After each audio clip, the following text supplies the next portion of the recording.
Okay guys, we are on the home stretch. Our last section is 28 to 36. They're all the same type of question, but they're a little bit different than the last ones. These say find two solutions. So let's start with 32. I know that sounds a little odd. We're going to start with 32 though. The reason is it helps because when it says find two solutions, one of the two solutions is in quadrant 1 and some of this familiar stuff. So sine of 1/2. What it's asking is, what angle on the unit circle can I go to, look at the xy coordinate, and find that the y coordinate is 1/2? So let's take a really quick second and erase last video's work.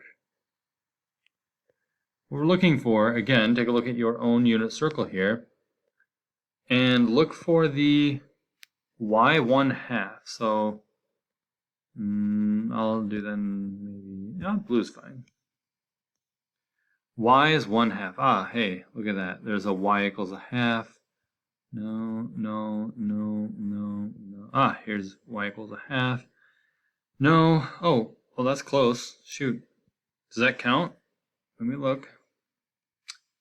No, it's really close, right? It does have a negative in front, though. And I asked well, not I did, but the question specifically asked for a positive 1/2. So, unfortunately, that y doesn't count. That one's not. No. And here's another one that's close, but no. It's negative. So there's my two 1/2 coordinates. So what we do is, I mean, in the most raw form of the answer here, we just write down that the angle pi over 6 gets us that. So 32, the answer, we say, well, pi over 6, if you changed it so that theta was pi over 6, we get 1/2. Let's check it. Sine, oh, hold on. Gotta get to my mode. Do be careful on this. I should preface this by saying you wouldn't have a calculator on the test, but for video purposes, I'm going to prove sine of pi over 6 is equal to 1/2. But at the same time, we look at the unit circle. I also boxed in the 1/2 over here, so that's 5 pi over 6. So I could say theta is pi over 6, or it's also going to give you that same ratio at 5 pi over 6. And let's check that. The sine of 5 pi over 6. Enter 1/2. So when the question at hand says, find two angles whose ratio for sine give you 1/2. And that's the answer. We box those in. Now, the reason I did 32, again, it started with a pretty easy 1/2. I knew one of my answers is in quadrant 1, so let's get going in the right order. So now let's find another sine angle. This time, I want my sine value to be a negative magnitude square root 3 over 2. So first of all, we're looking for where is sine negative? Well, sine represents y coordinates. So y is going to be negative in quadrant 3 and 4. So I know my answers fall somewhere in quadrant 3 and 4. The root 3 over 2 sine, so the y value, let me do this again, mostly focusing on those, but I'll try and clean it all up. So we're trying to find somewhere on here in quadrant 3 and 4 where my y value is square root 3 over 2. Negative square root 3 over 2. Well, here's one right here, and here's one right here. So those angles are 4 pi over 3 and 5 pi over 3. And it's as simple, it really is as simple as that. So 4 pi over 3 and 5. So again, you can check that. Sine of 4 pi over 3. Let's do one of these. Sine of 4 pi over 3 Boom. Okay, well, first of all, it's negative, so that's good. That's a positive sign. But let's check. I don't know what that decimal approximation is exactly for, but let's check that that measures square root of 3, check, over 2, check. All right, there you go, 0.866. So we're good to go. We box those in. We move on. 29, we're looking for cosine root 2 over 2. By now, gosh, I hope this is not super challenging. You don't even need the unit circle. You have root 2 over 2. That's a 45-degree angle. That's the only time you get square root 2 over 2 is in a 45-degree angle.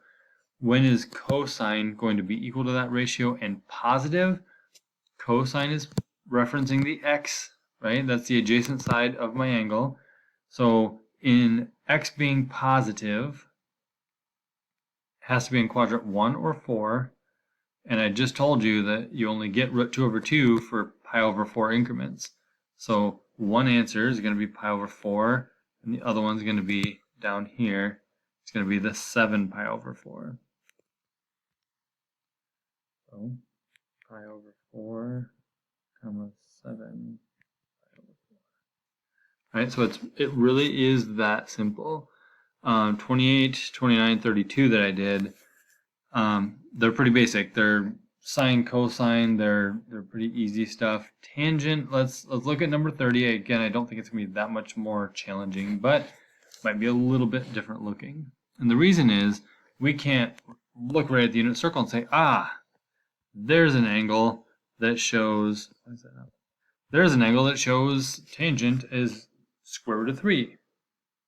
Okay, you're not going to see that on the unit circle. You won't see the tangent values.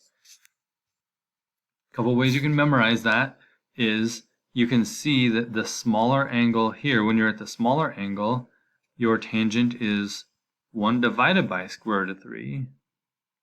And when you have a larger angle, reference angle, when you have a larger reference angle, it's the larger value, just square root of 3. It's not taking 1 divided by that number, you're just taking that number root 3. So that's one way to do it. We can check our math. Okay, we can see that y over x here is our sine over cosine, or opposite over adjacent. So tangent here is 1/2 over square root 3 over 2, or that's equal to 1/2 times 2 root 3. Those cancel out, we get 1 over root 3. So just like I said before, it's 1 over root 3. If you just have that number memorized and know, hey, it's a smaller number than square root of 3, therefore it's the tangent of the smaller angle, reference angle 30. Let's check up here. So up here, tangent would be square root 3 over 2 all over 1/2, or times 2 over 1. Those cancel, we're left with just square root 3. So tangent of 30 degrees, or any reference angle that would be 30 degrees. So tangent over here, right, this one here, tangent is 1 over square root 3, except, now the only difference is I took negative square root 3 over 2 divided by positive 1/2. So tangent's actually going to be negative anywhere along here, so this is negative square root of 3. Down here in quadrant 3, down in quadrant 3, I have negative x, negative y. So when I do that whole, negative 1/2 over negative square root 3 over 2, the negatives cancel out, and you're left with just square root of 3. Oh, sorry, 1 over. But it's positive. My point being, tangent's positive in quadrant 1, and tangent is positive in quadrant 3. Okay, wow, that's a really long-winded version of answering the question, tangent is equal to square root of 3. Well, let's see. We decided that tangent is positive square root of 3 here. That was at pi over 3. So pi over 3 is an answer. And then we also know that tangent's only going to be positive again down here in quadrant 3.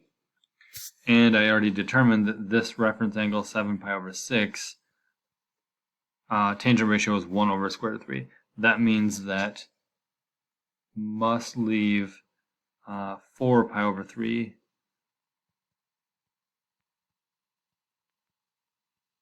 as your square root of 3.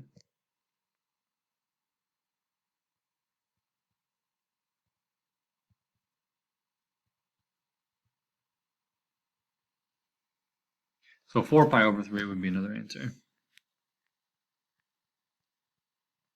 Again, let's, I know it's 10 minutes. I'm going to check this last answer just to prove, again, not necessarily on a test, but as you're practicing these, getting ready for a test, this is one way you can check things. So tangent pi over 3, I'm going to clear that. I'm going to say tangent of, again, you should make sure you're in the right mode, but I know for a fact I am. I just was using it.